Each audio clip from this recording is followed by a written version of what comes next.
अभी कुछ दिन पहले मैंने 29 कंपनियों को चिट्ठी लिखी थी।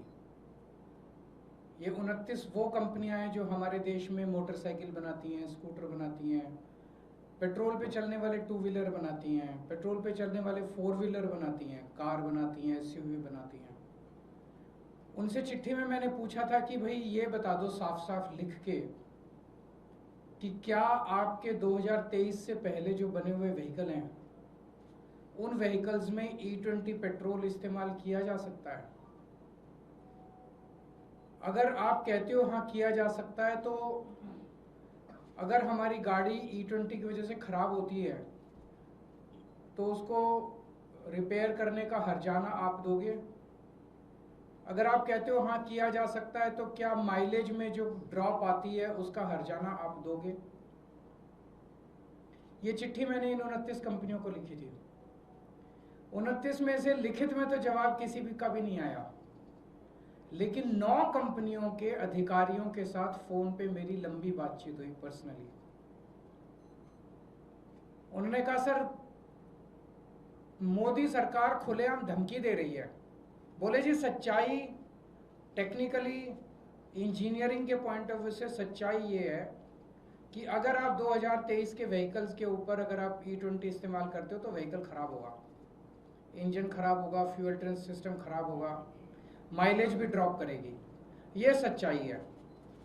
लेकिन हमें धमकी दी गई है मोदी सरकार के द्वारा कि अगर तुमने ये कहा, अगर तुमने पब्लिकली ये कहा जनता के बीच में, तो फिर देख लो खैर नहीं है, तुम्हारा प्लांट बंद करा देंगे, ईडी की रेड करा देंगे, इनकम टैक्स की रेड करा देंगे, सीबीआई की रेड करा देंगे, तुम्हारी कंपनी बंद करा देंगे। तो बोले जी हम ये लिख के नहीं दे सकते। और बोले अगर ये लिख के दे दे, मोदी सरकार दबाव डाल रही है कि ये लिख के दो कि E20 सेफ है। वो एक मारुति वालों ने लिख के दिया था E20 सेफ है, उनको लेने के देने पड़ गए। कंज्यूमर कोर्ट ने ऑर्डर किया है कि गाड़ी रिप्लेस करके दो। तो बोले जी अगर लिख के देते हैं कि E20 सेफ है तो जनता चली जाएगी कोर्ट में और मांगेगी भाई हर्जाना दो, हमारा गाड़ी रिप्लेस करो, जो हमारा कंपोनेंट खराब हो गया उसके पैसे दो, जो हमारी माइलेज गिर गई उसके पैसे दो। तो बोले जी हम कुछ भी लिख के नहीं दे सकते। मोदी सरकार कंपनियों के ऊपर गुंडागर्दी करके दबाव क्यों डाल रही है। गाड़ी जनता ने खरीदनी, पेट्रोल जनता ने इस्तेमाल करना, फिर मोदी सरकार इथेनॉल को क्यों जबरदस्ती कर रही है। 30 करोड़ हमारे देश के अंदर गाड़ियां हैं जो कि 2023 के पहले की बनी हुई हैं। 22 crore car, 22 crore two wheeler और 8 करोड़ फोर व्हीलर। इन 30 करोड़ गाड़ियों को मोदी जी कंडम बनाने में लगे हुए हैं, पूरी शिद्दत के साथ लगे हुए हैं मोदी जी इन 30 करोड़ गाड़ियों को कंडम बनाने में। क्यों, क्या इंटरेस्ट है मोदी जी को। इथेनॉल पेट्रोल से महंगा है, इथेनॉल की कैलोरीफिक वैल्यू कम है तो माइलेज कम देता है पेट्रोल से। इथेनॉल से कोई फॉरेन एक्सचेंज नहीं बचती, अब तो इतने बड़े बड़े आर्टिकल आ चुके। इथेनॉल से कोई किसानों का फायदा नहीं होता, इतने बड़े बड़े आर्टिकल आ चुके। इथेनॉल जहां बनता है वहां पे कई कई किलोमीटर तक अंडरग्राउंड पानी खराब हो जाता है, प्रदूषण फैलाता है। फिर इथेनॉल में मोदी जी का इतना इंटरेस्ट क्यों है, ये एक सोचने वाली बात है। हमने अनाउंस किया था कि हम national town hall against E20 करेंगे शनिवार को। पुलिस पहुंच गई, मोदी जी ने अभी तो शुरू भी नहीं हुआ टाउन हॉल, उसके पहले ही हार मान ली। पुलिस के जरिए वो रुकवाने की कोशिश कर रहे हैं कि ये टाउन हॉल नहीं होना चाहिए। पहले पुलिस पहुंची कॉन्स्टिट्यूशन क्लब वालों के पास, बोले इनको परमिशन मत दो, इनको अप्रूवल मत दो। बोले जी हमने तो दे दी, पैसे भी जमा हो गए, रसीद भी कट गई, बुकिंग भी हो गई। बोले बुकिंग कैंसिल कर दो। बोले जी कर नहीं सकते। फिर पुलिस हमारे पास आई, सौरभ के पास आई, जी सर हमसे फोन पे बात। और पुलिस कहती है परमिशन लो। आज तक इंडोर एक्टिविटी की कभी कोई परमिशन नहीं होती थी इस देश के अंदर। हमने कॉन्स्टिट्यूशन क्लब में इतने प्रोग्राम किए, आज तक कभी कोई परमिशन नहीं ली। अब कह रहे हैं परमिशन लो। तो मैं प्रधानमंत्री जी से कहना चाहता हूं, बता दो किस किस चीज की परमिशन लेनी है। खाने की भी परमिशन लेनी है, पीने की भी परमिशन लेनी है, नहाने की भी परमिशन लेनी है, सोने की भी परमिशन, किस किस चीज की परमिशन लेनी है। आज तक कभी इंडोर एक्टिविटी की परमिशन, फिर अब किस चीज की परमिशन।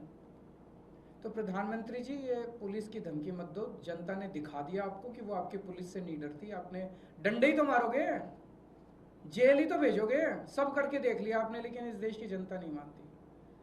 E20 तो प्रधानमंत्री जी आपको वापस लेना पड़ेगा। शांति से ले लो, नहीं तो जनता करवा लेगी। अगर आपके कोई प्रश्न है तो सर होगा आपका टाउन हॉल होगा, बिल्कुल होगा, है, टाउन हॉल है। तो आपने सर परमिशन मांगी है? ना, जरूरत ही नहीं है कानून में। हमने कहा भाई कानून दिखा दो, कानून नहीं है उनके पास कोई। टाउन हॉल होगा, बिल्कुल होगा, सब लोग आइए। खूब जबरदस्त रिस्पॉन्स आ रहा है। हजारों लोग तो ऑनलाइन जुड़ेंगे और कई लोग जो हैं वो फिजिकली आएंगे।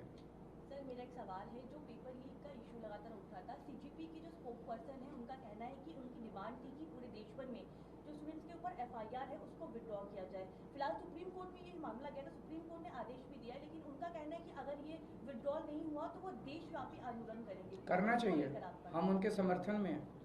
सबके सामने, पूरे देश के सामने जॉइंट प्रेस कॉन्फ्रेंस हुई जिसमें उनके 2 मंत्री बैठे थे, CJP के 2 लोग बैठे थे, जिसमें पूरे देश के सामने कहा गया कि इन बच्चों के खिलाफ जितनी भी FIR हुई है आंदोलन की वो वापस ली जाएगी।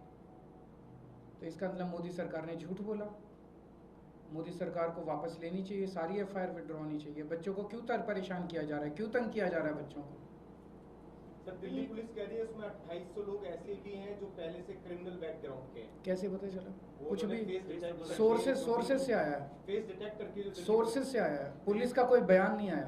हाँ। सोर्सेज से तो रोज ये सारी सरकारी सोर्सेज से चल रही है। कोई बयान आया हो तो दिखा दो। पुलिस का कोई बयान नहीं है, मैंने पढ़ा था। सोर्सेज से सवेरे कहते हैं, सोर्सेज से शाम को कहते हैं, हमने तो कहा ही नहीं। मजाक बन गया सरकार। आपने आज भी एक वीडियो एक्स पर पोस्ट की है, दिल्ली में जल जमाव की स्थिति हो रही है। बीजेपी ये कह रही थी कि 10 साल आप सरकार में रहे हैं। अब तो इनको 2 साल हो गए सरकार चलाते। अब तो इनको कम से कम, इतना बुरा हाल तो हमारे टाइम में कभी भी नहीं था।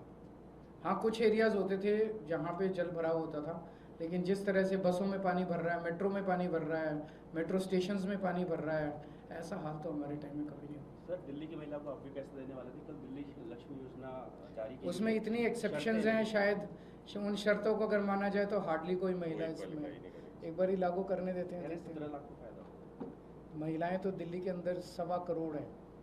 1.25 करोड़ में से अगर 17 लाख महिलाओं को अगर ये दे रहे हैं